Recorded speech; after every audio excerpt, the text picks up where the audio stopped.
আসসালামু আলাইকুম। প্রিয় দর্শক, অন্য মঞ্চের আলাপচারিতায় আপনাদের সকলকে আমন্ত্রণ জানাচ্ছি। দর্শক, আজ আলোচনা করব বাংলাদেশে আল কায়দা, জাতিসংঘের রিপোর্ট ও উদ্বেগ, বাংলাদেশ কি আন্তর্জাতিক নিষেধাজ্ঞার ফাঁদে। চাইলে সাবস্ক্রাইব করে আমাদের সাথে যুক্ত থাকতে পারেন। চলুন শুরু করি।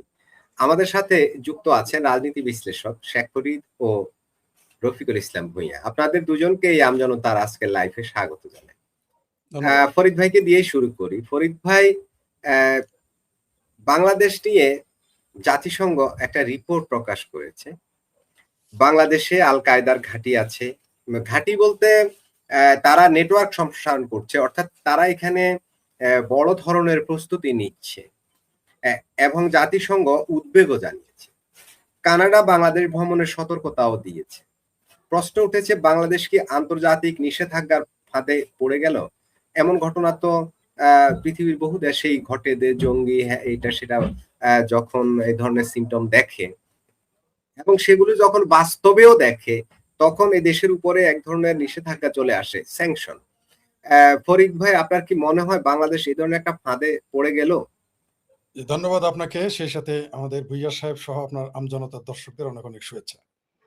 আপনি যেটা বললেন যে বাংলাদেশ কি নিষেধাজ্ঞার ফাঁদে পড়ে গেল, তো পড়েই আছে। তো নিষেধাজ্ঞার ফাঁদে না, নিষেধাজ্ঞা তো অলিখিত নিষেধাজ্ঞা তো চলতেই আছে। এই আদম ব্যাপারী ইউনূস, এনজিওগ্রাম সরকারের ইউনূস এর সরকার এবং ২২ মাসের, আর তারেক রহমানের ৪ মাসের সরকার, মুশতাকা প্রধানমন্ত্রী, এই ২২ মাসে কি ২২ টাকা বিনিয়োগ বাংলাদেশে আসছে? এদেশে তো নিষেধাজ্ঞা চলতেই আছে, নিষেধাজ্ঞা কোথায় নাই। তার মধ্যে এটা হবে গোদের উপরে বিস্ফোরা, মানে বোঝার উপরে শাকের আটি।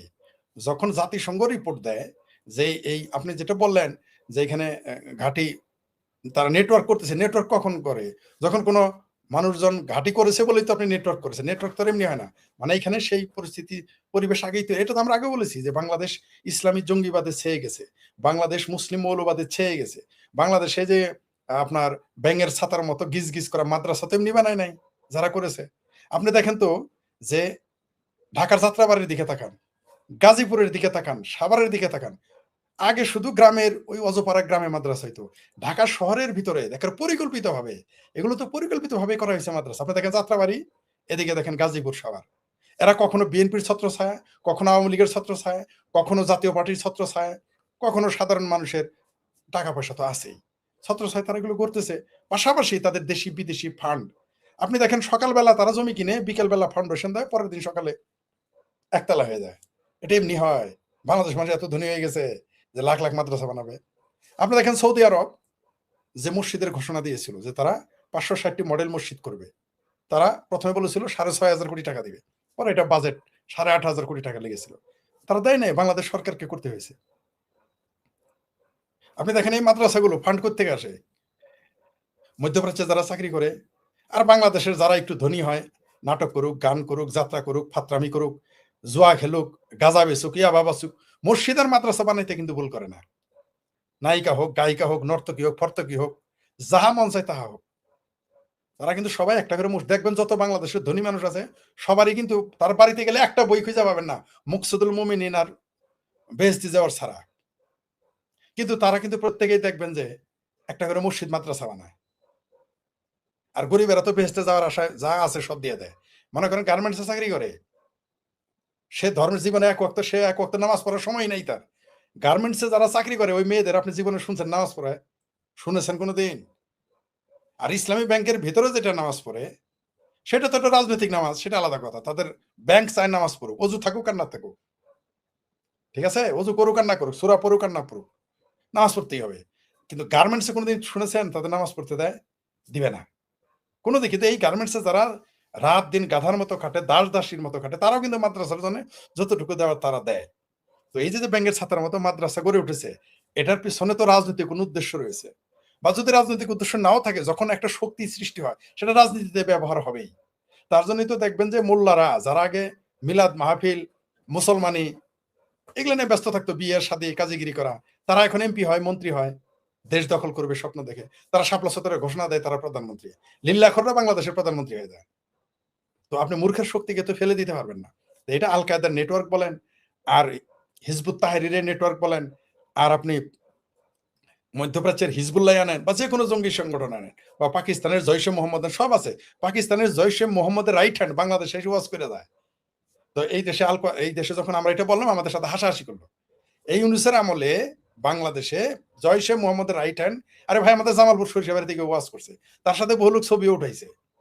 আমরা এটা সমালোচনা করলাম বললে আমাদের বললো আমরা নাকি ইসলামোফোবিক, আমরা নাকি ইসলাম বিদ্বেষী, মুসলমান বিদ্বেষী।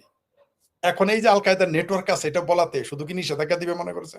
এই দেশের মানুষ তো বিদেশে যাইতে পারবে না, এই দেশের ছাত্ররা ভিসা পাবে না, এই দেশের প্রবাসী শ্রমিকেরা ভিসা পাবে না, এমনকি মিডল ইস্টও পাবে না এই খবরের কারণে। এটা তো আপনি বলতে পারবেন না এটা আওয়ামী লীগের নিউজ, এটা তো বলতে পারবেন না ভারতের নিউজ। এতক্ষণ যদি এটা ভারত থেকে নিউজ হইতো বা আওয়ামী লীগের নেতা বলতো, এই যে জননেত্রী শেখ হাসিনার পুত্র সজীব ওয়াজেদ জয়, বাংলাদেশের সাবেক উপদেষ্টা সরকারের, তিনি বলেছেন শুধু যে বাংলাদেশটা পূর্ব পাকিস্তান হয়ে গেছে, হাইরে সমালোচনা। এখন কি এটা তার চেয়ে কি বিপজ্জনক না যে বাংলাদেশে আল কায়দার নেটওয়ার্ক আছে? এটা কি তার চেয়ে বেশি বিপজ্জনক না? নিঃসন্দেহে বিনিয়োগ এই দেশে আপনি যেটা বলছেন নিষেধাজ্ঞা, নিষেধাজ্ঞাতে কবলে তো পড়বেই, কোনো সন্দেহ নেই। অলরেডি 2024-এর 5 আগস্টের পরে থেকে আওয়ামী লীগ যেদিন নিষিদ্ধ করছে, ছাত্রলীগ নিষিদ্ধ করছে, তারা তো মূলত আওয়ামী লীগ ছাত্রলীগ নিষিদ্ধ করার মাধ্যমে পুরো বাংলাদেশটাকে নিষিদ্ধ করে দিয়েছে, 72 সংবিধান নিষিদ্ধ করে দিয়েছে, মুক্তিযুদ্ধ নিষিদ্ধ করে দিয়েছে। আদতে এই নিষিদ্ধ করার মাধ্যমে পুরো বাংলাদেশকে তারা নিষিদ্ধ করে ফেলেছে। এটার জন্য তো নতুন করে তাদের নিষেধাজ্ঞা দিতে হবে না, তারা নিজেরাই নিজেদের নিষিদ্ধতা ডেকে আনছে। 2024-এর জুলাই সন্ত্রাসে এই দেশের মোল্লা মিলিটারির মধ্যে একটা জঙ্গি আর মোল্লা মিলিটারিদের যে একটা কানেকশন, ইন্টার কানেকশন আছে, সেটা তো আমরা দেখে ফেলেছি। এই সেনাবাহিনীর পৃষ্ঠপোষকতাই তো মোল্লারা 2024-এর জুলাই সন্ত্রাস ঘটিয়ে সফল হলো। তারা আন্তর্জাতিক সম্পর্ক তো রয়েছে, সেটা আলাদা কথা। তো এটা তো নিষেধাজ্ঞা তো অবশ্যই দিবে। জাতিসংঘ একটা কথা বলেছে, আপনি সেটাকে, ইউরোপীয় ইউনিয়ন তো জীবন ওই দেশে আর বিনিয়োগ করবে না, কোনো দিনই আর বিনিয়োগ করবে না এই দেশে যতক্ষণ এই ঝুঁকি থাকবে। কোথায় আমেরিকা বিনিয়োগ করবে না। আমেরিকা ইউরোপীয় ইউনিয়ন বাদ দেন, বাংলাদেশের যারা বিএনপির ধনী মানুষ আছে 10 টাকা বিনিয়োগ করতে শুনেছেন? ইভেন জামাত, যে জামাত মনে করতেছে তারা এখন বাংলাদেশ ব্যস্ত বানায় ফেলছে 2024-এর পরে। তো এটা জামাত যারা পেয়ারা পাকিস্তানি, তাদের জন্য তো এখন পুরা বেহেস্তের সময় চলতেছে, বেহেস্তি মোডে আছে। তো তারা কি 10 টাকা বিনিয়োগ করেছে শুনেছেন? কারণ তারাও জানে বাংলাদেশের অবস্থা খারাপ। তার উপরে গোদের উপরে বিস্ফোরা এই আল কায়দা নেটওয়ার্ক বাংলাদেশে সৃষ্টি হয়েছে। সুতরাং আপনি তো এখন এটা রক্ষা করতে পারবেন না এই দেশে। এবং এটা আমরা ডেকে এনেছি, এই বাংলাদেশের মানুষের জজবা বেশি।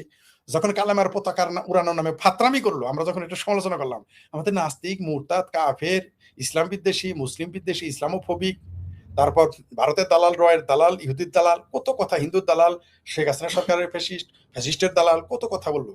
ফাত্রামি ছড়াই ফেলছে না এখন? আমরা তখনই সতর্ক করেছিলাম যে এই যে কালামের পতাকা উড়াচ্ছে, একদিন আর খেসারত দিতে হবে। কয় মাস, 2 মাস হয় নাই, খেসারত আমাদের দিতে হচ্ছে। তো বাংলাদেশ তো আসলেই আল কায়দার নেটওয়ার্ক আসলেই আছে। এই দেশে তো হিজবুত তাহরিরের নেটওয়ার্ক আছে, যেই দেশের সেনাবাহিনী সরাসরি এই দেশের জঙ্গিবাদকে সমর্থন দেয়। এখানে তো থাকবেই, থাকবে না কেন? শুধু এইখানে শেষ হবে না তো, এই বাংলাদেশটাকে যখন আফগানিস্তান থেকে আমেরিকা চলে যায়, তখনই বলেছিলাম যে এই যুদ্ধটা বাংলাদেশের দিকে আসবে, কিন্তু এত তাড়াতাড়ি আসবে আমরা জানতাম না। এই বাংলাদেশটাকে, এই বাংলাদেশের মুসলমানদের, এই মাদ্রাসাদের বাংলাদেশের একটা গৃহযুদ্ধে ব্যবহার করবেই। আর বাংলাদেশের মুক্তিযুদ্ধের পক্ষ বিপক্ষ শক্তি একটা তৈরি হয়ে আছে আগে থেকেই। আর মুক্তিযুদ্ধের বিপক্ষ শক্তি কারা আমরা জানি, এই ইসলামী জঙ্গিবাদ, মাদ্রাসায় পয়দা হয়ে যারা। এখন তো ঢাকা বিশ্ব, আপনি মাদ্রাসার কথা কেন বলবো আমি শুধু, এখন তো বাংলাদেশের স্কুল কলেজ বিশ্ববিদ্যালয়গুলো এক একটা বড় বড়, তার সাথে মাদ্রাসার সাথে মোর ক্যাথলিক দেন দা পোপ, পোপের সাথে বড় ক্যাথলিক হয়ে গেছে এই দেশের মাদ্রাসা। এই দেশের স্কুল কলেজ বিশ্ববিদ্যালয়গুলো তো এখন মাদ্রাসার সাথে ভয়ঙ্কর হয়ে গেছে। এই দেশে প্রাইভেট মাদ্রাসায় এখন আল কায়দা, জঙ্গিবাদ, হিজবুত তাহরির, তারপর হিজবুল্লাহ, হামাস, ঘামাস, এগুলোর ঘাঁটি আছে। আপনি দেখেন না কি মিছিল করে? আপনি মিছিল তো আপনার কথা মনে থাকার কথা যে সেই যখন ইরাক হামলা হইলো তখন কি বললো, আফগানিস্তানে হামলা হইলো কি বললো, যে তারা হবে তালেবান, বাংলা হবে আফগান। সেই মানুষগুলো তো সব মারা যায় নাই, আর সেই লোকগুলো তো সব চলে যায় নাই, আফগানিস্তানে চলে যায় নাই, তো তারা তো বাংলাদেশে আছে। আর এই দেশের মুক্তিযুদ্ধ বিরোধী শক্তি যারা, তারা তো সেই আল কায়দা বা স্বাধীনতা বিরোধী শক্তি যারা, তারা হিজবুল্লাহ, তারপর যত ইসলামী জঙ্গিবাদ আছে তাদের সমর্থন করে। এরা যখন মারামারি কাটাকাটি হয় তখন বলবে আমেরিকার সৃষ্টি, কিন্তু যখন জিতে যাবে বলবে যে আলহামদুলিল্লাহ। আফগানিস্তানে দেখেন নাই, তালেবান বলেছিল তারা আমেরিকার সৃষ্টি, বলে নাই? বলেছে। এখন আফগানিস্তান ক্ষমতায় গেছে, বলছে তারা এখন আলহামদুলিল্লাহ পাঠ করে। তো এরকম হিপোক্রেসি তাদের থাকবে, কিন্তু এই হিপোক্রেসি পৃথিবীর মানুষের কাছে স্পষ্ট হয়ে গেছে। মানুষ বুঝে ফেলেছে, আন্তর্জাতিক বিশ্ব বুঝে ফেলেছে যে জি, বাংলাদেশে ফরিদ ভাই এই জাতিসংঘের যে রিপোর্ট, এই রিপোর্ট নিয়ে আরেকটু যদি ডিটেইলে যাই, সেটা হলো নিশ্চয়ই মনে আছে গত বছর ভারত মিয়ানমারের অভ্যন্তরে বিচ্ছিন্নতাবাদীদের ঘাঁটিতে সার্জিক্যাল স্ট্রাইক করেছিল। বাংলাদেশে যেসব জঙ্গিদের কথা বলা হয় তারাই নাকি দিল্লির লালকেল্লায় হামলা করেছিল, মানে দিল্লির লালকেল্লায় হামলার সাথে এদের সম্পৃক্ততা আছে AQIS এর। জাতিসংঘের এই যে রিপোর্টকে কেন্দ্র করে ভারত বাংলাদেশে হামলার সুযোগ নিতে পারে এমন মন্তব্য করছেন কেউ কেউ। আমি সোশ্যাল মিডিয়ায় বেশ কয়েকজনের আলোচনা দেখেছি। প্রশ্ন হলো এই মন্তব্যের যুক্তিকতা কতখানি? ফরিদ ভাই। ভারত যদি পাকিস্তান হইতো, বার্মা হইতো, তাহলে এতক্ষণ আর জিজ্ঞেস করতে হইতো না, রিপোর্ট ছাড়াই হামলা করতো। যেভাবে ভারতকে খোঁচায়, খামচায়, ভারতের যেভাবে চুলকায়, ভারত যদি বার্মা বা পাকিস্তানের মতো বুদ্ধিশুদ্ধি থাকতো তাহলে এতদিন আক্রমণ করে বসতো, এই রিপোর্ট লাগতো না, রিপোর্ট ছাড়াই করতো। কিন্তু ভারত আরেকটা কারণে বাংলাদেশ আক্রমণ করবে না, একটা হলো এই বাংলাদেশ পয়দাতে তারা সহযোগিতা করেছে, তাই হামলা করবে না। তার চেয়ে বড় কারণ হলো ভারতের ভিতরে ভারত বিরোধী অনেক মানুষ আছে, বামপন্থীরা আছে, মুসলমানেরা আছে। যখনই বাংলাদেশে আক্রমণ করবে ভারত, এই ভারতের মুসলমান এবং এই ভারতের বামপন্থীরা ওই বিজেপি সরকারকে পতন ঘটাবে, সেই জন্য হামলা করবে না, এখানে ইচ্ছা থাকলেও করবে না। এরা ৭১ সালে কিন্তু ভারতের মুসলমানরা মিছিল করে নাই, ৭১ সালে বামদের কিন্তু এরকম নড়াচড়া করতে দেখেন নাই। আপনি দেখেন না অপারেশন সিন্দুরে যখন পাকিস্তানে হামলা করলো, প্রথমে বললো এটা কোনো হামলা হয় নাই, তারপরে বললো কেন সেখানে হামলা করলো, কেন পাকিস্তানের জিজ্ঞেস করলে হামলা করলো না, এটা ভারতের কমিউনিস্ট হিন্দুরা বলেছে, আমরা দেখেছি। এমনকি ভারতের মুসলমানেরা আপনারা দেখেছেন যে ৬০০ কোটি টাকা কিন্তু ইরানের জন্য চাঁদা তুলেছিল, তারা কিন্তু বলেছে যে তাদের আবার হচ্ছে ইরানের খোমেনি, ভারতের সাথে তাদের সম্পর্ক নাই। এমনকি বলে নাই যে কংগ্রেস তারা আবার বলে নাই, ওই ফাত্রা কমিউনিস্টদের চিঙ্কু বামদের বলে নাই তাদের আবার, বিজেপিকে তো বলবেই না, কারণ বিজেপিকে তো তারা তাদের, এমনকি ভারতকেও বলে তাদের ভূমি মনে করে না, তাদের আবার শিয়া মুসলমানরা মনে করে ভারত তাদের আবার হচ্ছে ইরান এবং ইরানের শাসকেরা, তারা প্রকাশ্যে বলেছে সেটা তাদের আবার। কিন্তু তারা কিন্তু কোনোদিন বাংলাদেশের ৭১ সালে যখন মুক্তিযুদ্ধের সময় যে হামলা করলো, আমাদের ৩০ লক্ষ মানুষ হত্যা করলো, অগণিত নারী ধর্ষণ করলো, তখন কিন্তু এরা কেউ আমাদের পক্ষে ছিল না, থাকবেও না। তো এই ভারতে এই মুহূর্তে বামপন্থী ভারত চাইলেও বাংলাদেশকে হামলা করতে পারবে না, এটা আমি একমত না। মানে একদিকে করবে না, আমার ধারণা করবে না। কি কারণ? ১ নম্বর হলো সে নতুন করে শত্রু পয়দা করতে চায় না, তাইলে এতদিন করে ফেলতো। যেভাবে খুঁচাইছে ভারতের, যেভাবে উস্কানি দিয়েছে, যেভাবে হেয় করে ভারতকে কথা বলেছে, একটা মরা মানুষ হলেও এতদিন একটা প্রতিবাদ করার কথা, কিন্তু ভারত কিছুই বলে নাই, ভারত চুপ করে আছে। কারণ ভারত জানে তার আভ্যন্তরীণ যে শত্রু আছে। আমি নিশ্চিত বাংলাদেশে যদি কোনোদিন ভারত হামলা করে, ফরিদ ভাই আমি একটু আপনাকে থামাই। আপনি বললেন ভারত চুপ করে আছে, আমার কাছে ঠিক এমনটা মনে হয়নি। কারণ ভারত এই ৫ আগস্টের পরে যখন 7 সিস্টার নিয়ে আমাদের তৎকালীন প্রধান উপদেষ্টা ডক্টর ইউনূস কথা বলেছেন, ফ্রান্সে থাকা অবস্থায় বলেছিলেন, বাংলাদেশে আসার পরে তো অনেক কিছু, এবং তৎকালীন ওই সরকারের প্রভাবশালী সাপোর্টার যারা এনসিপি, জামাতে ইসলামেরও কোনো নেতা ভারতের 7 সিস্টার এবং সিকিম নেক নিয়ে অনেক কথা বলেছেন। তখন আমরা একটা জিনিস দেখলাম যে ভারত বাংলাদেশ সীমান্ত লগোয়া এলাকাগুলোতে বেশ কয়েকটা এই সামরিক ঘাঁটি বলেন কিংবা সামরিক ছাউনি বলেন কিংবা সামরিক স্থাপনা বলেন, তারা এখানে একটা প্রস্তুতি নিয়েছে। অতীতে ৫৪ বছরে কখনো ভারত এই অঞ্চলে এই ধরনের টার্গেট করে কোনো ধরনের সামরিক প্রস্তুতি নেয়নি। এই যে সামরিক, এবং ইভেন বঙ্গোপসাগরেও তারা তাদের যে নৌসেনা আছে সেই প্রস্তুতিও তারা রেখেছে, এয়ারের প্রস্তুতি রেখেছে, পদাতিক সব ধরনের প্রস্তুতি তারা ওইখানে নিয়ে বসে আছে। তারা তো নিশ্চয়ই বাংলাদেশকে তাদের বন্ধু রাষ্ট্র মনে করলে এই ধরনের প্রস্তুতি নিত না। নিশ্চয়ই কোনো সুযোগের অপেক্ষা করছে কিনা তারা তাদের যে ২ বছর ধরে ওখানের যে প্রস্তুতি আমরা জানি না কতখানি, তারা কি কোনো সুযোগের অপেক্ষা করছে, সেই গ্রাউন্ডই কি ধীরে ধীরে তৈরি হচ্ছে কিনা, আপনার কাছ থেকে আরেকটু আলোচনা চাই। আপনার কথা সত্য যে তারা ভারতে বঙ্গোপসাগরে তার অবস্থান নিয়েছে, আগের সাথে শক্তিশালী শক্তি বৃদ্ধি করেছে। তারা ওই চিকেন নেকের আশেপাশে সামরিক ঘাঁটি করেছে, বিমান ঘাঁটি করেছে, বা আরো করতেছে, কোনো সন্দেহ নেই। এটা তারা বাংলাদেশের জন্য করে না, এটা চীনের কে ঠেকানোর জন্য ওগুলো করেছে, বাংলাদেশের কে ঠেকানোর জন্য নয়। বাংলাদেশের বিরুদ্ধে তারা অফিসিয়ালি কোনো অ্যাকশন নেয় নাই এবং নিবে না, কারণ তারা অপেক্ষা করতেছে। আপনি যেটা বললেন সম্ভাবনা, সেটা সম্ভাবনা আরো পরে, এটা হলো তাদের লাস্ট অপশন। অর্থাৎ বাংলাদেশে তারা সামরিক অভিযান চালাবে, এটা হচ্ছে ভারতের সর্বশেষ অপশন, এটা তারা এখনই করবে না।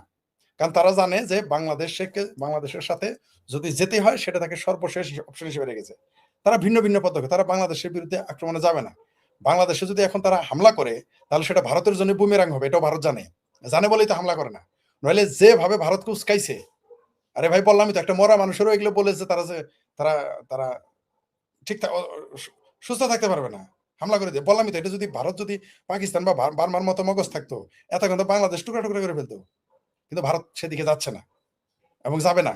তারা সামরিক অগ্রাসনটা বা সামরিক আক্রমণটা সর্বশেষ অপশন হিসেবে রাখবে। তারা অপশন আছে। আরে ভাই কালকে যদি বাংলাদেশে তেল দেওয়া বন্ধ করে দেয়, জ্বালানি বন্ধ করে, তাহলে তো বাংলাদেশের অবস্থা কেরাসিন হয়ে যাবে 3 মাসের মধ্যেই। পরশুদিন যদি বিদ্যুৎ দেওয়া বন্ধ করে দেয়, বাংলাদেশের অবস্থা কেরাসিন হয়ে যাবে। ভারত ঝুঁকি নিবে কেন? যুদ্ধ করা তো ভারতের জন্য ঝুঁকি। আমিও প্রথমে ভেবেছি ভারত কেন যুদ্ধে আসে না, এই করে না সেই করে না। পরে দেখেছি ভারত এটা লাস্ট অপশন হিসেবে রেখেছে, এটা আমার ধারণা। তারা দেখলো যে আর তো তাদের ABCD অপশন রয়েছে। বাংলাদেশে জ্বালানি বন্ধ করে দিতে পারে, বাংলাদেশের সাথে বর্ডার সিল করে দিতে পারে। বাংলাদেশের বর্ডার সিল করে দিলে তো সুরাকার বাড়ি না 1 কোটি লোক বাংলাদেশে নাগায় থাকবে, এদের তখন এগুলো বাংলাদেশে প্রভাব পড়বে না। এমনি তো ফরিদ ভাই তার মানে ভারত যেটা বলছেন যে সামরিক কোন ধরনের আগ্রাসনের সম্ভাবনা খুবই কম, তার মানে আমরা কিছুটা ঝুঁকিমুক্ত এদিক থেকে। আর যে অর্থনীতির কথা বললেন যে বাংলাদেশের জ্বালানি সহ নানা দিক যেসব কানেক্টিভিটি আছে সেগুলো বিচ্ছিন্ন করে দিয়ে, তার মানে একটা বাণিজ্য যুদ্ধ বা এই ধরনের একটা কি বলে এটাকে, যেটা আপনার চ্যানেলে বলার কারণে ওটা মনে তো আছে, আপনার চ্যানেল গায়েব করে দেওয়া হয়েছিল, আমরা তো মনে আছে। ওই প্রথম দিনে আপনার চ্যানেলে সম্ভবত আমার প্রথম বক্তব্য ছিল, আমি তো বলেছি যে ফুড চেইনটা কেটে দিবে, যেটা কেউ সেটা কাট করে পরে ভারতীয় একটা ইউটিউব চ্যানেল, প্রখ্যাত ইউটিউব চ্যানেলে, সেটা আপনি জানেন গুহদার চ্যানেলে সেটা প্রচার করেছিল বলে আমরা জানি, তো আমাদের ভিডিও গায়েব করে দেওয়া হয়েছে, আপনার কাছে নয় আমার কাছে নয়। সেখানে আমি বলেছি যে জাস্ট ফুড চেইনটা কেটে দিবে। ফুড চেইনটা কেটে দিলে এই দেশে তো দুর্ভিক্ষ লেগে যাবে। বাংলাদেশে কালকে আমি বলেছি ফুড চেইন কাটতেও হবে না, ভারত মানে আপনি তখন বলেছিলেন যে ভারত বাংলাদেশের অর্থনীতিকে ধ্বংস করে দিবে, অনেকটা কথাটা এরকমই ছিল। জাস্ট তাদের কাছে এমন উইপন আছে, যুদ্ধ করা লাগবে না, তারা এমনিতেই বাংলাদেশের অর্থনীতির উপরে বিশাল প্রভাব ফেলতে পারবে, যাতে বাংলাদেশের অর্থনীতি ধ্বংস হয়ে যায়। যদি শত্রুতাপূর্ণ আচরণ করে বা ওই ধরনের চিন্তা তারা করে, যদিও আমরা আশা করি না, আমরা চাই যে আমরা আমাদের সকল প্রতি, আমি এমনকি মিয়ানমারের সাথেও আমাদের সুসম্পর্ক আমরা বন্ধুত্বপূর্ণ সম্পর্ক চাই। ফরিদ ভাই আপনার কাছে আবার আসবো, আমি রফিক ভাইয়ের কাছে একটু যেতে চাই। রফিক ভাই যে কথাটা আলোচনা করছিলাম, ফরিদ ভাই মোটামুটি একটু পজিটিভলি বলেছেন, যেটা আমার বেশ ভালোই লেগেছে, যে ভারত যেভাবে আমরা মিয়ানমারে তাদের সার্জিক্যাল স্ট্রাইক করতে দেখেছি, বিশেষ করে ওই যে বিচ্ছিন্নতাবাদী দল, এখন দিল্লির লালকেল্লার যে সন্ত্রাসী হামলা, সেই হামলার সাথে বাংলাদেশে যে QIS এর কথা জাতিসংঘ বলছে, তাদের একটা যোগসূত্র আছে। এখন ভারত যদি কোনো কারণে মনে করে যে এই হামলাগুলো বাংলাদেশ থেকে এই জঙ্গিরা করছে বা এই লোকগুলো করছে, এবং তাদের ঘাঁটি আছে সীমান্তে বা এই জায়গায় সেই জায়গায় বলে, ভারত চাইলেই তো কোথাও একটা সার্জিক্যাল স্ট্রাইক করে দিতে হতে পারে। এমন ঘটনা কি কেউ বলছে, সোশ্যাল মিডিয়ায় আমি দেখেছি, অনেকে বলতেও শুনেছি যে এই ধরনের ঘটনা ঘটতে পারে, যেহেতু দু দেশের মধ্যে সম্পর্কটা অনেক খারাপ পর্যায়ে চলে গেছে বা তিক্ত একটা সম্পর্ক দেখা দিয়েছে। এখন আমার কথা হলো, বা আমার জানতে চাওয়া, যে এই যে মন্তব্যগুলো আসছে, এই মন্তব্যগুলোর যৌক্তিকতা কতখানি, সংক্ষেপে যদি একটু আলোচনা করেন। ধন্যবাদ মাসুদ ভাই, ধন্যবাদ ফরিদ ভাই, ধন্যবাদ আপনার দর্শক শ্রোতা। মাসুদ ভাই, আপনার চ্যানেলে তো আমার শুরু, আপনার চ্যানেলে তখন ইউনুস আমল জমানা ছিল, তখন কিন্তু বাংলাদেশের যে পক্ষটা, একটা পক্ষ সব প্রশাসনই বলতে পারে, ইউনুস যেহেতু সরকারে ছিল, ইউনুসের পক্ষ, ইউনুস নিজে যেভাবে ভারতকে উস্কানি দিত, তখন তো আর ফরিদ ভাইয়ের সাথে পরিচয় ছিল না, ফরিদ ভাইয়ের বক্তব্য আমি শুনতে পারিনি তখনই আপনার ভিডিওগুলি পিছনের দিকে যদি যান দেখবেন, আমি সবসময় বলছি যে ভারত বাংলাদেশে কোনোদিন আক্রমণ করবে না। এবং একজন আমাদের এখানে অনুষ্ঠানে আসতো ভারতীয় এক সাংবাদিক, উনিও কিন্তু বলতো যে আক্রমণ করবে, কিন্তু আমি বলতাম যে না, এটা আক্রমণ করবে না, করার দরকারও পড়বে না। ফরিদ ভাই যেটা বিশ্লেষণ দেয়, এই বিশ্লেষণটা কিন্তু আমার কাছে, ভারত বাংলাদেশে আক্রমণ করার কোনো দরকার নাই তো ভাই। আপনার ভারতের সাথে আমাদের যে বাণিজ্য হয়, ধরেন আমরা যদি $2 বিলিয়ন আপনার এক্সপোর্ট করি, আমাদের টোটাল এক্সপোর্ট হলো 48 বিলিয়ন বা সামথিং, আর কমে গেছে ইদানিং কাল। কত পার্সেন্ট হয় 2 বিলিয়ন হইলে 48 বিলিয়নের মধ্যে? আর ভারতের আপনার এক্সপোর্ট হলো প্রায় 900 বিলিয়ন সারা বিশ্বে। বাংলাদেশে এক্সপোর্ট করে ইউনুসে আওয়ামী লীগের সময় করতো 9.5 বিলিয়ন, আর এখন ইউনুসের সময় করছিল 13.5 বিলিয়ন বা 13 বিলিয়ন বা আশেপাশে, এখনো এই সেম অবস্থায় আছে। এখন আপনি ভারত যদি সাপ্লাই চেনের কথা যারা বললেন, আপনি একটা দেখেন তো, শুধু কালিয়ায় একটা কাঁচামরিচ হয়ে গেল 400 টাকা কেজি। যখনই ঘোষণা দিল সাথে সাথে আপনার একদিনের মধ্যে কাঁচামরিচ এসে গেল 9 টন। আচ্ছা, সাথে সাথে পরের দিনে আপনার এটা এসে বললো 200 টাকার কাছাকাছি। এখন 200 টাকার মধ্যে আপনার কাঁচামরিচ কিনা যায়। যদি এই কাঁচামরিচটা দিয়ে এই মুহূর্তে যদি আপনার ইন্ডিয়া থেকে যে না আনা হইতো, এই কাঁচামরিচ 700-800 টাকা কেজি হইতো নিশ্চিত। এটা একটা বড় উদাহরণ। আরেকটা দেখেন আপনার এই যে তেলের যে পেট্রোল কি পর্যন্ত সরকার আনতেছে সেটা কিন্তু আমরা নিজেরা জানি না, কারণ তথ্যটা দেয় না ইউনুসে। না, এই সরকারের প্রথম দিকে তথ্যটা পাওয়া গেছিল যে প্রথম মাসে আসলে 25,000 মেট্রিক টন, 25,000 মেট্রিক টন ক্যাল করেন ডিজেল। এরপর পরের মাসে আসছে 40,000 মেট্রিক টন ডিজেল। আবার এই মাসে অলরেডি আসছে 7,000 মেট্রিক টন, এবং সরকার অনেক বেশি চাইছে। আর ভারত সরকার বলছে যে আমরা আমাদের প্রোডাকশন বা আমাদের ক্যাপাসিটি অনুযায়ী আমরা চিন্তা করে দেখবো কতটুকু দেওয়া যায়। আর বাংলাদেশ সরকার কতটুকু চাইছে এটা কিন্তু বাংলাদেশ সরকার সীমানা দেয় নাই, তার মানে অনেক বেশি চাইছে। আর আমাদের এই মুহূর্তে জ্বালানির মারাত্মক ক্রাইসিস। এখন আপনি যে বলতেছেন আক্রমণ করার দরকার নাই তো ভাই, আমাদের অনেক কিছুই কিন্তু ভারত থেকে আসে। আরেকটা জিনিস বলি আপনাকে, আপনার গার্মেন্টস যে গার্মেন্টস নিয়ে আমরা চিল্লাচিল্লি করেন, বাংলাদেশের অর্থনীতি দিয়ে চিন্তা করেন, বাংলাদেশের অর্থনীতি কিসের উপরে দাঁড়ায় আছে? গার্মেন্টস এর এক্সপোর্টের উপরে দাঁড়ায় আছে, তাই না? আমি যতটুকু জানি 85% এক্সপোর্ট, মানে টোটাল এক্সপোর্টের 85% হলো গার্মেন্টস পণ্য। সেই গার্মেন্টস পণ্য আপনার মূল র মেটেরিয়ালস দেয় আসে হলো আপনার যে তুলাটা ম্যাক্সিমামটা ইন্ডিয়া থেকে আসে। আপনি তুলা আপনি অন্য দেশ থেকে আনতে পারবেন, চায়না থেকে আনতে পারবেন, পাকিস্তান থেকে আনতে, কিছু আনা হয়ও, কিন্তু ওটা আপনার কস্টিং অনেক বেশি পড়ে। বা আমেরিকা থেকে আনবেন অনেক বেশি পড়বে।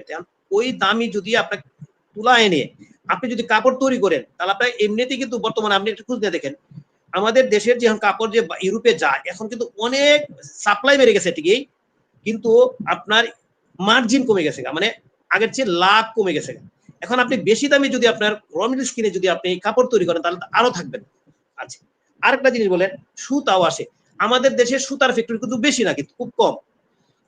এই সুতাও কিন্তু ভারত থেকে আসে। এইগুলির যে ব্যাপার আছে, আরো অনেক ব্যাপার আছে যেগুলো আপনার অনেক আপনার সময় যদি সিজনাল যে কিছু প্রোডাক্ট আছে, যেমন এই মুহূর্তে কাঁচামরিচের সমস্যা, কাঁচামরিচ আপনার আনতে হয়েছে। আবার কোন সময় দেখবেন চাউলের সমস্যা হবে। সর্বোপরি বাণিজ্য বাংলাদেশের আমদানি ভারত থেকে না করলে অনেক বেশি কস্ট দিয়ে অন্য দেশ থেকে আনতে হয়, ট্রান্সপোর্ট খরচ অনেক বেড়ে যায়, দ্রব্যমূল্য বেড়ে যায়। এইটাই তো বোঝাতে চাচ্ছেন, যার কারণে আমাদের ব্যবসার উপরে প্রভাব পড়ে। হ্যাঁ, তাহলে সুতরাং আপনার তো আক্রমণ করার দরকার নাই। এখন আক্রমণ আমি কিন্তু এই জিনিসটাই শুধু আসলে সবকিছুই তো এটার উপর ডিপেন্ড করে। আপনি তো না বলতেছেন, আপনি তো বলছেন যে ওই যে ভারতে আপনার ওই সীমানাতে আপনার সেনাবাহিনী ইয়া করছে, ক্যাম্প করছে, ই করছে।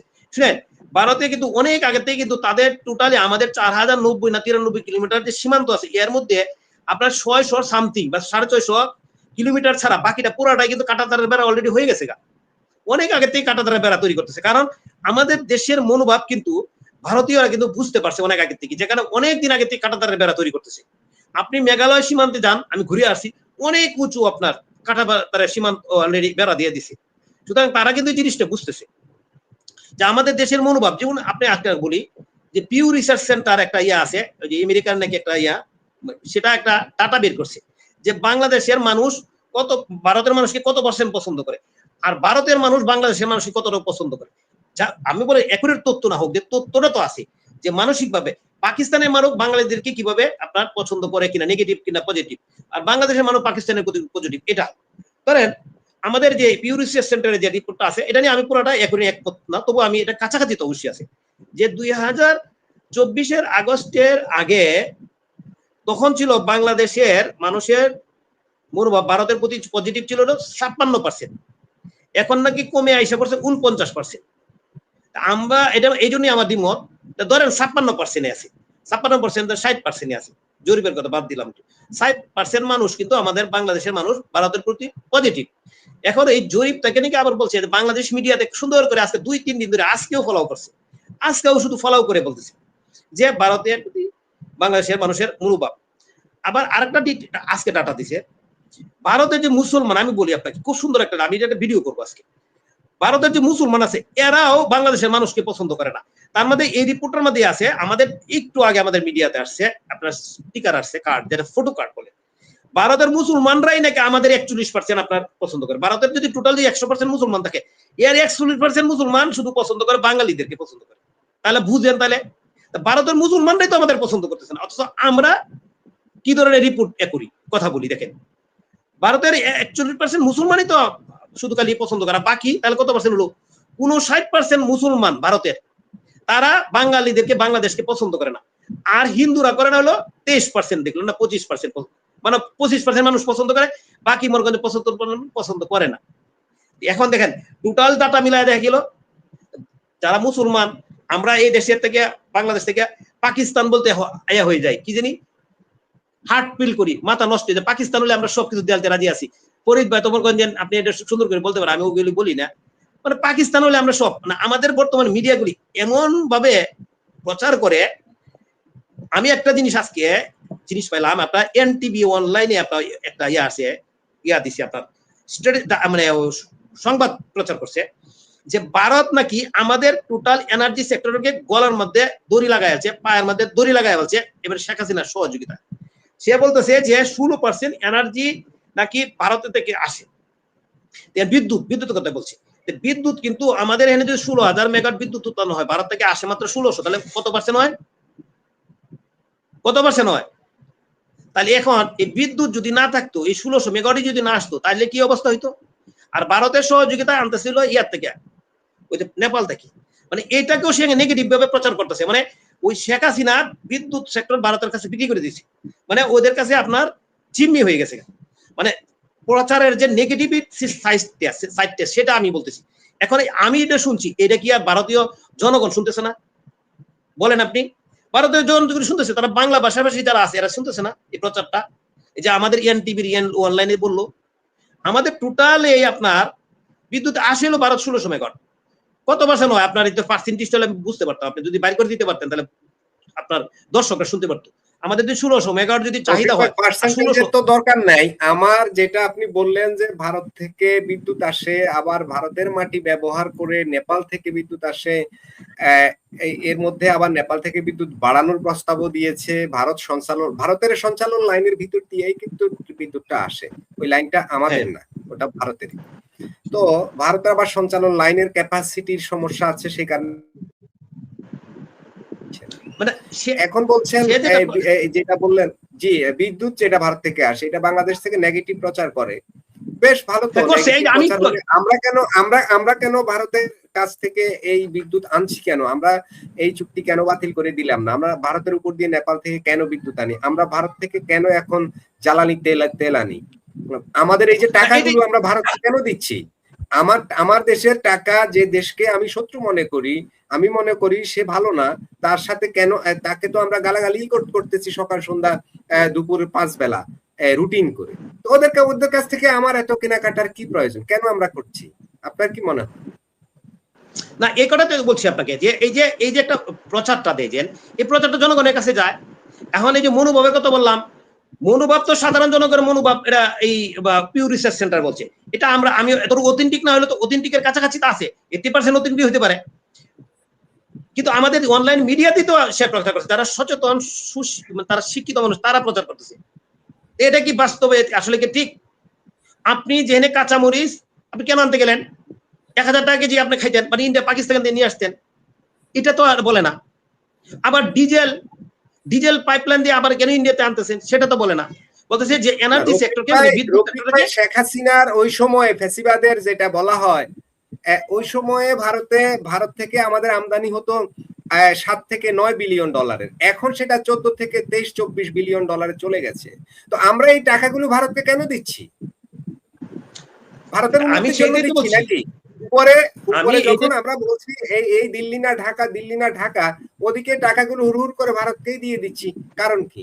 আমি এই কথাটা একটু জানতে চাচ্ছি। না, শুনেন, কারণ কি, এটা তো কারণটা এরা একমাত্র জানে।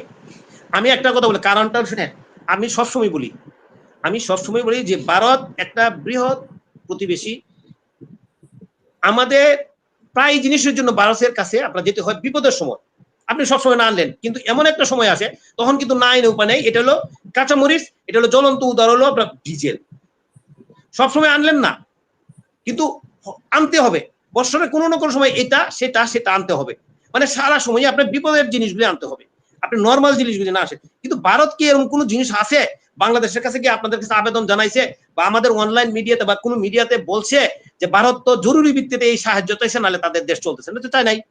তাহলে এই যে প্রচারণাটাতে করে আমাদের যে এই মিডিয়া, আমাদের তো 24-এর আন্দোলনের ভিত্তিটাই ছিল সমতার ভিত্তিতে, তো আমাদের সমতাটা কোথায় হলো? যেখানে আমার 1.5 থেকে 2 বিলিয়ন সেখানে রপ্তানি হয়, আমি 14 থেকে 25-23 বিলিয়ন আমি আমদানি করি, সমতাটা কোথায় হলো? আমি এই সমতাটা কর্তৃপক্ষকে প্রশ্ন করতে চাই। সমতার শুনেন, আপনি এটা 2 বিলিয়ন না 1.93 বা 2 বিলিয়ন ছিল শেখ হাসিনারা বলে, বুঝছেন? আর ইনপুট হইতো আপনার 9 পয়েন্ট বা সামথিং প্লাস। আর এই ইউনূস সরকার এবং এই সরকার দুইটা যদি মিলে চিন্তা করেন, ইউনূস সরকারের আমলে আপনার এটা এক্সপোর্ট কমে গিয়েছিল $1.7 এসে পড়ছিল আমাদের এক্সপোর্টটা, মানে আমাদের এক্সপোর্ট কমে গেছিল কিন্তু ইনপুট বাড়ছে। এখনো কিন্তু এখন নতুন করে কিন্তু ডাটা, আমাদের যেহেতু ডাটা তা তো আমরা তো বের করা মুশকিল, ডাটার অনলাইন মিডিয়াতে যখন আসে, আমরা তারা মিডিয়া বিভিন্ন মিডিয়া থেকে আসে তখন এটা পাই, কিন্তু এই ডাটাটা দেয় না যে বর্তমান সময়ে এক্সপোর্টটা ইন্ডিয়াতে কত আছে। তবে আমি যতটুকু জানি এক্সপোর্ট ইন্ডিয়াতে কম, কিন্তু ইম্পোর্ট বেশি। আমি কয়েকদিন আগে পাইছিলাম যে $13.5 বিলিয়ন উপরে আছে এক্সপোর্ট, মানে ইম্পোর্ট। মানে আপনি সারাদিন গালাগালি করবেন ফরিদ ভাইয়ের কথা, কিন্তু আপনার ঠিকই রাত থেকে বসে থাকবেন, ভাই দেন, উপায় নাই। এটা হলো আমাদের চরিত্র। এটার জন্য এই যে কালকে আপনি এই যে না পরশুদিন একটা ভিডিও করলাম না, ওইখানে একজনে এসে কমেন্ট করে বলে কি যে আপনি তো মুসলিম বিদ্বেষী বা মুসলিমের মানে মুসলিম ছাড়া ওদের সাথে ওদের পক্ষে কথা বলেন। আরে ভাই, আমি কার সাথে কার পক্ষে কথা বলবো, কার সাথে আমার বিবেক, মানে ওরা এই যে কালকে বলছিলাম না পরশুদিন ফরিদ ভাই শুনুক আজকে, যে আমার ভাগ্য ভালো ওদের, আমার যদি দাড়ি যদি না থাকতো তাহলে নাস্তিক বানায় ফেলতো, ভারতের দালাল বানায় ফেলতো। বিহারা বিপদে পড়ছে একটা, এই যে লোকটা দাঁড়িয়ে আছে এবার নামাজও পড়ে বলে, ওই লোকটা কিভাবে বলি। ওই জন্য ওই এমন ভাবে আপনি যে কাট ভিডিওটা দিছিলেন ওই ভিডিওটা আপনি দেখেন, একটা কমেন্ট কিন্তু আছে এরকম আমার বিরুদ্ধে, মানে ডাইরেক্ট নাস্তিকটা বলতে পারে নাই, দুর্ভাগ্য ওদের জন্য। এখন আপনি সারাদিন ভারত বিদ্বেষী কথা বলবেন, কিন্তু আপনার ভারতের কাছে আপনার যেতে হয়। যেমন আপনি এখন অনলাইন মিডিয়াতে একটা নতুন করে হয়েছে, আমাদের প্রধানমন্ত্রী ভারত যাবে মোটামুটি একটা ফাইনাল। এখন নতুন করে আজকে কি করছে আয়সা দেখলাম দিছে যে 3 নাকি শর্ত দিছে, এই শর্ত যদি ভারত পূরণ করে তাহলে শুধু ভারত সফরে যাবে আমাদের প্রধানমন্ত্রী যাবে। এটা নিয়ে অলরেডি সমালোচনা শুরু হয়ে গেছে। আমরা তো সমালোচনা করেন যোগ্যতা কম, এটা ফরিদ ভাইয়ের যোগ্যতা বেশি, এটা ফরিদ ভাই করতে পারবো। তবে আমি একটু বলি আর কি, আমার কিছু যোগ্যতা আছে একটু বলি। আপনি ভাই যে কোনো সমস্যা হলো ফরিদ ভাইয়ের সাথে সমস্যা আমার হলো, আপনার সাথে সমস্যা হলো, তখন আমরা বৈঠকে বলবো 3 জনে মিলে, একজনের মধ্যস্থকারী হোক বা যে কোনো হোক, 2-3 জন বললাম, বৈশা আলোচনা করবো যে ভাই আমার এই সমস্যা, তুমি এটা আমার সমাধান করো, ভাই আমার এই সমস্যা, তুমি এটা সমাধান করো, তাহলে একটা আলোচনা হয়। এটাই তো ভারতীয় যে বিজ্ঞ বাংলাদেশে যে আপনার পররাষ্ট্র বর্তমানে ইয়ে আছে রাষ্ট্রদূত আসে, আমি শেষ করি তারা টিভিদি সাহেব যে বললো কি বলছো, অনেক কিছু পাশাপাশি তাদের সাথে নিশ্চয় হয়েছে। উনি কিন্তু একটা কথা বলছে, 2 প্রধানমন্ত্রী একসাথে বসলে সকল সমস্যার সমাধান হয়ে যাবে। পজিটিভ কিন্তু অলরেডি আছে, কিন্তু এখন এসে নতুন করে কিন্তু আমাদের পররাষ্ট্রমন্ত্রী থেকে বিবৃতি দিয়েছে মন্ত্রণালয় থেকে যে 3টা শর্ত আছে, এই শর্ত মানলে তাহলে ভারত সফরে যাবে। ভাই এখন আমি আর কি বলবো, বলার কিছু নাই, কারণ সবকিছুর একটা সীমা আছে।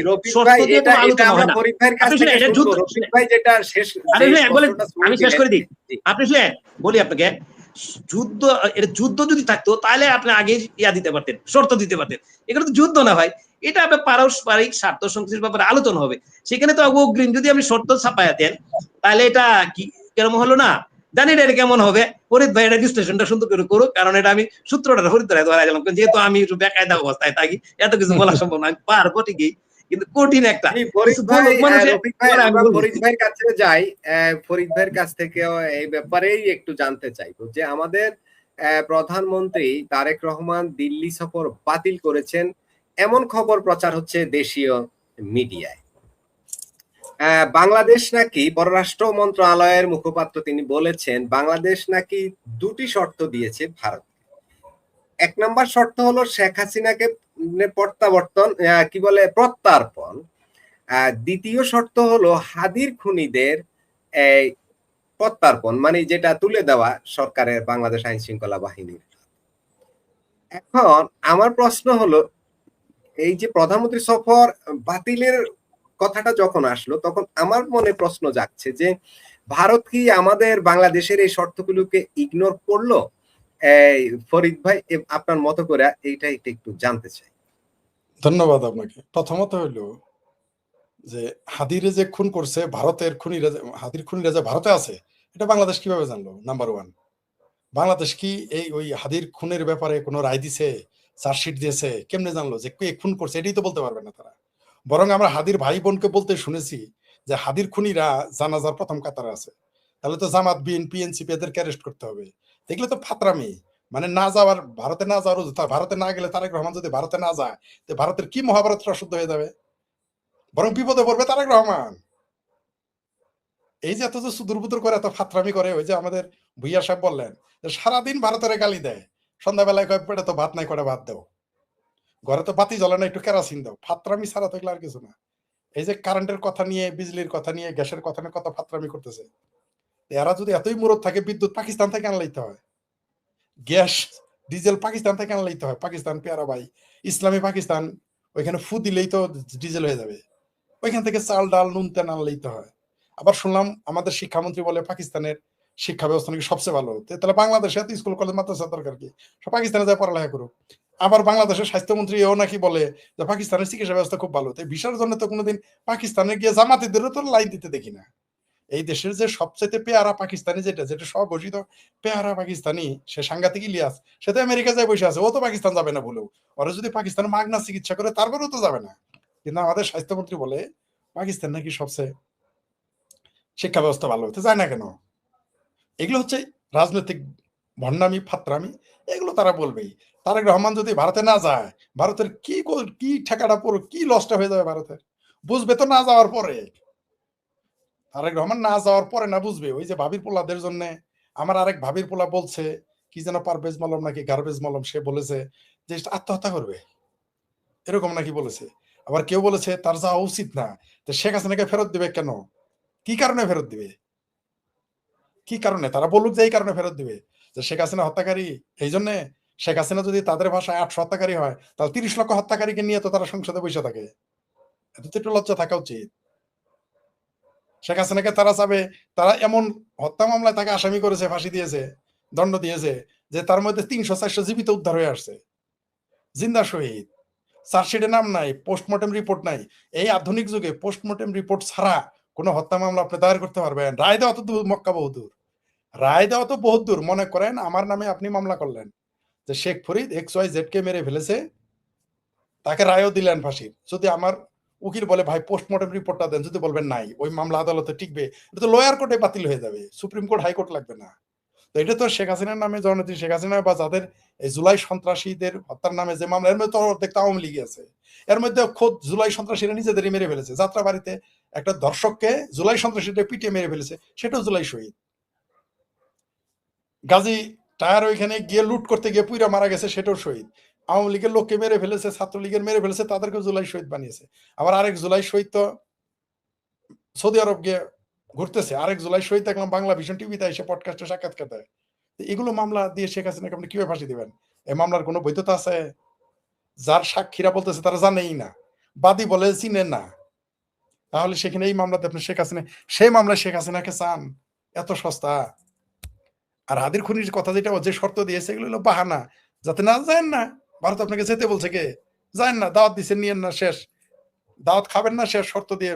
মানে এগুলো আর কি করতেছে? ওই যে বললাম তো যে ভারত বাংলাদেশের কপাল ভালো। জি বলেন, কি যেন বলতে চাইছেন? একটা পয়েন্ট দিয়ে দিচ্ছি আপনাকে। প্লিজ। ভারতে যে কারাগারি আছে 4-5 হাজার মানুষ বহুত দিন আগে থেকে, ওরে বিরত নেয় না কেন? আর নতুন করে যে সাক্ষাৎকার দিয়ে বাংলাদেশি যে সাক্ষাৎকার দিল যে আমি এমুক এমুক জায়গায় আমার বাড়ি, এমুক জায়গায় আমি বাড়ি, ওরে আনে না কেন সেটা বলে? ওইটা আনবে কেন? ওইটা কেন? 1 কোটি তারা রোহিঙ্গার নাগরিকত্ব দিতেছে, রোহিঙ্গার পাসপোর্ট দিতেছে, কিন্তু বাংলাদেশি রোহিঙ্গা যেগুলা বাংলাদেশ থেকে রোহিঙ্গা হয়ে ভারতে গিয়ে কামলাগিরি করতেছে, বান্দিগিরি করতেছে, কাজের লোক হয়ে আছে, দিনমজুরি করে, তাদেরই তো ফেরত নেয় না বাংলাদেশ সরকার। যারা সীমান্তে এসে চিৎকার করতেছে তারা বাংলাদেশি। আর জেলের তালা ফরিদ ভাই একটু তাহলে আপনার এই আলোচনার সাথে একটু যুক্ত করে দিই, তাহলে আমাদের আলোচনাটা পূর্ণাঙ্গ হবে। আমরা তো শেষের দিকে চলে আসছি, আলোচনা তো বেশি করতে পারবো না, আমার কিন্তু আলোচনা আর অনেক রয়ে গেছে। এটার সাথে একটু যুক্ত করে দিই, তাহলে সমন্বয় হবে। ভারতের সাথে আমাদের দ্বিপাক্ষিক সম্পর্কগুলোর কি হবে?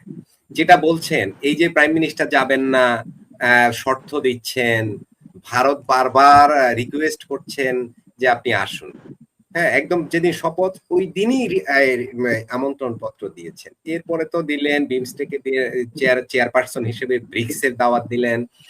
এখন আবার তাকে আবার ব্রিক্সের আগেই তাকে সে দেশ সফরের আমন্ত্রণ জানালেন। কি বলে আগামী মাসের শেষের দিকে, মানে কত 22-23 তারিখের দিকে যাওয়ার একটা সম্ভাবনা তৈরি হয়েছিল। দু দেশের মধ্যে কর্মকর্তারা উচ্চ পর্যায়ের তারা আলোচনা শুরু করে দিয়েছেন। সিকিউরিটির ব্যাপার আছে সেখানে, সেখানে এইসব বিষয় নিয়ে তো কথা হচ্ছে, বা কি কি বিষয় নিয়ে আলোচনা হবে কথা হচ্ছে। এখন যদি প্রাইম মিনিস্টার সেখানে না যান, আমাদের তো মূলত যত সমস্যা, আমাদের সব সমস্যা হলো মূলত ভারতের সাথে। আর ভারতের যত সমস্যা তার একটা অংশ আমাদের সাথে, নেপালের সাথে, চীনের সাথে, যাদের সাথে বর্ডার আছে তাদের সাথেই তো, প্রতিবেশীর সাথেই তো মানুষের সমস্যাটা একটু বেশি থাকে স্বাভাবিকভাবে। অন্য দেশে, দূর দেশের কারোর সাথে খুব বেশি সমস্যা থাকবার কথা না, সবচেয়ে বেশি সমস্যা প্রতিবেশীর সাথে হওয়ার কথা। এখন ভারতের সাথে আমাদের দ্বিপাক্ষিক যে সম্পর্কগুলো রয়েছে, যদি আমাদের দু দেশের মধ্যে সম্পর্কটা এভাবে তিক্ততা চলতেই থাকে কিংবা বাড়তেই থাকে, তাহলে আমাদের দ্বিপাক্ষিক সম্পর্কগুলোর কি হবে? বিশেষ করে তিস্তা চুক্তি, গঙ্গার পানি বন্টন চুক্তি, সীমান্ত হত্যা, অনেক বিষয় তো আছে। বাণিজ্যের সমতা, কি বলে এটাকে, আমদানি রপ্তানির যে ঘাটতি ভারতের সাথে আমাদের, সেই ঘাটতি তো এখন হু হু করে বাড়ছে। তো এইসব যে সমস্যাগুলো, এগুলো আমাদের সমাধান, মানে সর্বোপরি বাংলাদেশ ভারত সম্পর্ক কোন দিকে যাচ্ছে বলে মনে করেন? আমি একদম শেষ করে দিলাম, অনেক বিষয় আছে আমার আলোচনা, মানে প্রশ্নের ভিতর প্রশ্নটা বড়, আমি সংক্ষেপ করে দিলাম যে সম্পর্কটা আসলে যাচ্ছে কোন দিকে, আমাদের এইসব এই দ্বিপাক্ষিক বিষয়গুলোর কি হবে। এখানে আমি বারবার বলে আসছি যে আমাদের কপাল ভালো। ফরিদ ভাই, সাউন্ড একটু কম হচ্ছে মনে হয় আজকে। সাউন্ড কম হচ্ছে, এক মিনিট আমাকে একটু। আচ্ছা, এখন ঠিক আছে কিনা দেখেন তো, এখন শোনা যায়? জি, হ্যাঁ ঠিক আছে। শুনেন, আমাদের কপাল ভালো, যেটা বারবার এবং বলে আসছে এবং বলবো, যে আমাদের কপাল ভালো যে ভারতের মতো একটা নিরীহ শক্তিমান প্রতিবেশী দেশ পেয়েছি। এই দেশটা যদি আফগানিস্তানের মতো, পাকিস্তানের মতো ফাত্রা, আর আফগানিস্তানের মতো ধ্যাতরা হইতো, আর বার্মার মতো গ্যাদ্রা হইতো, তাইলে এতক্ষণ এই সমস্ত আলাপ আলোচনা, মানে আমাদের জামালের ভাষা বলে মাইলেজি এলি আলাপ, সোজা করে ফেলাইতো একেবারে, মানে একেবারে কুকুর যেটা মুকুর মারো এরকম করে সোজা করতো। তো ভারত নিরীহ প্রতিবেশী, শক্তিমান অর্থনৈতিক ভাবে, সামরিক ভাবে, কিন্তু আর নিরীহ প্রতিবেশী, তাই যা ইচ্ছা তাই ফাত্রামি বাংলাদেশের জনগণ এবং বাংলাদেশের তথাকথিত সরকার করতে পারতেছে। দেখেন না আপনি যে হাঁপানি রোগী, মানে কথা বলতে পারতেছেন, যক্ষা রোগী, সেও বলে ভারত দখল করে ফেলবে। দেখবেন ওই যে কি যেন নামটা মাসারা, ওই রিটায়ার্ড আর্মি অফিসার, হাঁটতে পারে না, ঠিক আছে, ফজর নামাজ পড়ার আগে 3 বার করে উযু করতে হয়, কারণ তার ডায়াবেটিস, তার পেশাবে, তার আন্ডারপ্যান্ট পায়জামা বান্ধবী ভিজে যায়, তার হাঁটতে হয় না, এরা বলে ভারত দখল করবে, 7 সিস্টার খেয়ে ফেলবে, এই দেশের লিল্লাখোর মৌলবী বলে ভারত দখল করবে 1 কোটি মুসলমান নিয়ে। তো এগুলো কেন বলতে পারতেছেন জানেন? এগুলো যে কারণে বলতে পারতেছে, ঠিক ওই কারণেই এই সরকারও ভারতের সাথে ফাত্রামি করতে পারতেছে, আর কিছু না। ভারত ছাড় দিতেছে, কারণ ভারতের চুলকাইলেও ভারত কিছু মনে করতেছে না। ভারত চিন্তা করতেছে, ভারত আরে মাছ মারতে দেখছেন তো, বল মাছ মারে তখন কিন্তু বড়শি ছেড়ে দেয়, বড় বড় মাছ মারলে কিন্তু বড়শি ছেড়ে দেয়। মাছ মনে করে আমি তো খুব দৌড়াইতেছে, আমাকে আটকায় কে, বড়শি আটকেছে তাতে কি, কিন্তু যখন খিচ্চা টানটা দিবে তখন আস্তে করে উঠে চলে আসবে, একাই মাছ চলে আসবে। বাংলাদেশের দশা হবে তাই, আমরা মজ্জু আছে না মালদ্বীপে, বহুত ফাতরামি করতে দেখছি, শেষে কিন্তু ভারতের পায়ে ধরে, হাতে ধরে, মোদির পায়ে ধরে, হাতে ধরে খাবার পানি পর্যন্ত নিয়ে যাইতে হয়েছে। ওইগুলো ফাতরামি আমরা দেখেছি। পাকিস্তান বুঝতেছে, ভিখারিস্তানে পরিণত হয়েছে। তো বাংলাদেশ জাকাতিস্তান বানাবে জামাতিরা, এই বলেছে, এরা জাকাতিস্তান তো হইতেই চায়, এদের কপালে শনি আছে, তার জন্য এই পালাপালি নাচানাচি কুতাকুতি করতেছে। তারেক রহমান গেলেও বিপদে পড়বে ভারতে, না গেলে আরো বেশি বিপদে পড়বে। আপনি আপনাকে বলে দিই স্পষ্ট কথা, তারেক রহমান মনে করতেছে গেলে তো আমি ঝামেলায় পড়বো, না গেলে আরো বেশি ঝামেলায় পড়বে। ওই যে অক্ষয় খান্নার একটা, অক্ষয় কুমারের একটা ডায়লগ আছে না সিনেমার, যে আমি যা বলবো তা করবো, আর যা বলবো না তা ডেফিনেটলি করবো। তো তিনি যদি ভারতে যান ঝামেলায় পড়বেন, আর ভারতে না গেলে ডেফিনেটলি ঝামেলায় পড়বেন, কোনো সন্দেহ নেই। কারণ তার কপালে শনি ভর করেছে। কারণ হলো যে তার যে পরামর্শগুলো দেখেন কারা, যে লোক তার সাপোর্টারদের কথায় রবীন্দ্রনাথের জন্মদিনের পোস্ট উল্টায় ফেলে, ডিলিট করে ফেলে। তো সেই লোক ভারতে যাবে কি যাবে না, তার বিরাট বড় বড় বুদ্ধেলা আছে উপদেষ্টা, একটা হলো জুনায়েদ সাকি, বায়ে সিগন্যাল দিয়ে ডাইনে মোর নেয়া, কোথাকার কোন সাকি, আর একটা হলো জায়েদ পাড়া, এগুলোকে নিয়ে তার এইগুলো তার উপদেষ্টা পরিষদ। আরেকটা হলো যে নাটা রেজবি কেসিগেট, কি বলে নিজেই জানে না। যেই দেশের মন্ত্রী বলে যে কারেন্টের তার লম্বা, পল্লী বিদ্যুতের তার লম্বা, তাই কারেন্টের লোডশেডিং হয়, যাইতে দেরি হয়। যে দেশের প্রধানমন্ত্রী বলে মাটির নিচ থেকে গ্যাস বারমার ভারত নিয়ে চলে যাইতেছে, মানে একটা ক্লাস ৫ম শ্রেণীর পাশের ছাত্র মতো যার বোধ, তো সেই মানুষ ভারতে গেলেই কি আর না গেলেই কি।